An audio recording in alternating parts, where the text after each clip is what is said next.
Afterwards, it's a sign that you need help quickly. Who is learning now? It is true. It is true. Number 4, a decline in your spiritual convictions. A decline in your spiritual convictions, meaning you are no longer sure of what you once believed. 1 Timothy 4 and verse 1. A sign of a spiritual decline. In addition to a compromise of your values and your standards, you get to a point where you are not even sure what you believe again.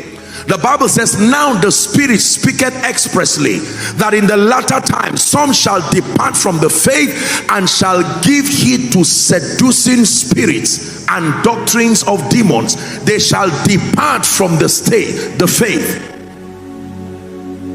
So you find out that today people believe in prayer, for instance, and by next week, have you seen people fight the things they once believed? Today they love prayer, by tomorrow they don't only hate prayer, they hate everyone who prays. Today they love the word of God, by tomorrow they say, leave that thing, we did it before, we did it, if it's confession, we did it. Once you find people speak like that, they may not be wrong, but it's a sign of spiritual decline. Like you go to a doctor and they measure your vitals and they can tell you something is wrong. Even if you feel healthy, they tell you you are dying, something is wrong. Are we together? When spiritual things look like nonsense to you, it's a sign that you are going down spiritually. The confession of the word, fasting, prayer, and so on and so forth. Let me give you number 5 very quickly. Apologies that I'm having to just rush. Number 5, the 5th sign of spiritual decline is a decline in your passion for the house of God. Your decline in your passion for the house of God. Hallelujah. Psalm 122 verse 1. Psalm 122 and verse 1. I was glad when they said unto me, let us go. Let us go. By the time you stop being glad when they tell you let us go to the house of the Lord, it's a sign of an attack, a real attack on your life. Hallelujah. There are things that only happen when you are in the assembly of God's people. No matter how healthy you are spiritually, in isolation there is a limit to which you can rise.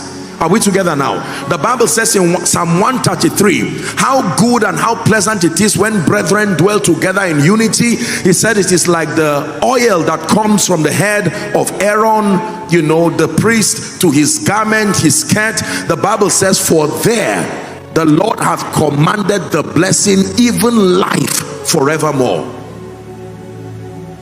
Passion for the house of God. There are people who don't care. They come to church or they don't. It doesn't really affect them. It's a sign of a spiritual decline. Is someone learning now? Now, the theme awakening is beyond the theme of a conference. It is a call. And here's where I want to dwell a bit. As I pray, just preparing on what I will share tonight, the Lord quickened it in my heart to challenge us to be awakened in 4 areas. There are 4 major areas, and I believe this is a prophetic instruction for us, those who are here, and to the many who are connected online.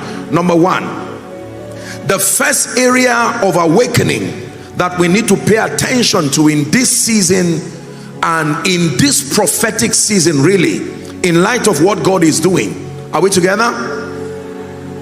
The first area of awakening is greater passion for Jesus. Greater passion. I spoke about that earlier on. You must be awakened to a greater passion for Jesus. A deeper consecration will lead to greater passion for Jesus. Now, when we talk about the word consecration, there are 2 expressions to it. Number 1, the first dimension of consecration has to do with obtaining grace to abstain from. Obtaining grace to abstain from the works of the flesh and sinful lusts. But the second dimension of consecration is devotion unto. So you can obtain grace to abstain from, but if you are not devoted unto, you are still not consecrated. Unfortunately, the larger part of our understanding of consecration just has to do with abstinence, and that's wonderful, but we stop there. If it stops at abstinence, then your definition is not wholesome. It must also go into devotion, total devotion. The Lord is calling us as a body of believers to rise and to be awakened to greater passion for Jesus, greater passion for Jesus, loving him, loving his house, loving his program beyond our personal agenda, beyond the things that we want for ourselves, that our eyes are on him, not just to receive, but to understand that we are also partakers of that heavenly calling. We love him enough to know him, we love him enough to serve his purposes. Who is learning tonight? Number two, the second area of awakening, as the Lord put in my heart to bring to the body of Christ and to bring to the family that are here represented, a higher level of prayer, to be awakened to a higher level of prayer and fellowship. And now this is a praying church. I like to talk to people who pray. It's a praying church, and I'm happy that this is a praying church. Ladies and gentlemen, the move of God will be stifled when God does not find a people who understand the mysteries of the altar. Your personal efficiency as a person will fail until you understand the mysteries of the altar. Luke 18 and verse 1, he spake a parable to the end that men ought always to pray. Are we together now? Mark 11:24, verily, verily, I say unto you, what things soever ye desire, it says, when ye pray, believe that thou receivest them, and thou shalt have them. 1 Thessalonians 5:17, it says to pray without ceasing. To pray without ceasing. Acts chapter 6 and verse 4, the early church, that was the pattern, but we will give ourselves continually to prayer and to the ministry of the word. In Acts chapter 2 and verse 42, this was the apostolic model that was left with the church, and they continued steadfastly in the apostles' doctrine and in fellowship, in breaking of bread and in prayer. Shout, I will pray. The devil did not hear you. Say, I will pray. Like you are serious. Say, I will pray. Hallelujah. The man who prays has capacity to discern the doings of God, to discern the speakings of God. Are we together now? The Bible tells us that no man, now there are many, I shouldn't be teaching. You're not ignorant at all. Your pastor has invested so much teaching you on prayer, but I'll tell you a few things about prayer. One of the greatest demonstration of pride in a believer's life is prayerlessness. Prayerlessness is pride. It's a declaration of your independence out of the assistance of heaven. Hallelujah.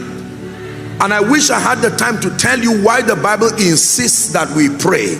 But among them, you need to understand that God gave man a will. This will God gave man makes it scripturally incorrect for God to step into a man's life and make any adjustments without him calling. The fact that he gave man a will. Are we together? Praise the name of the Lord. Behold, I stand at the door of your heart and knock. Even though I created, I will keep knocking until you use your will to open that door.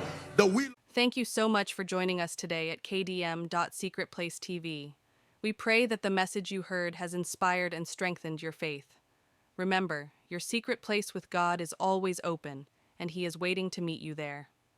Don't forget to like, subscribe, and hit the notification bell so you never miss an opportunity to grow closer to Him. Stay rooted in His Word, and until next time, keep seeking His presence. God bless you.